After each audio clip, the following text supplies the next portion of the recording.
You want to check out this video because Warren Buffett just answered every GM's biggest question.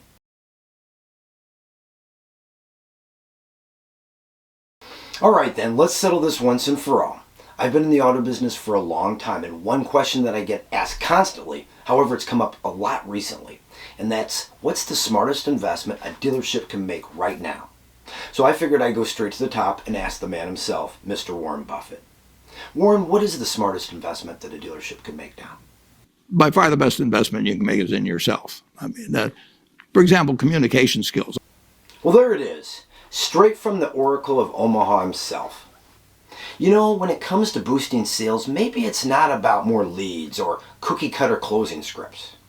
Maybe it's that your team hasn't tapped into the buyer's psychology, the buyer's mind. You know, newly found behavioral science secrets and proven influence principles are game-changing. But most dealership teams haven't been trained on them yet because they're so new. So that's why I'm hosting the Unlock the Buyer's Mind, a one-day workshop on June 24th in Davenport, Iowa. Give your team the tools to close more deals ethically, confidently, and consistently.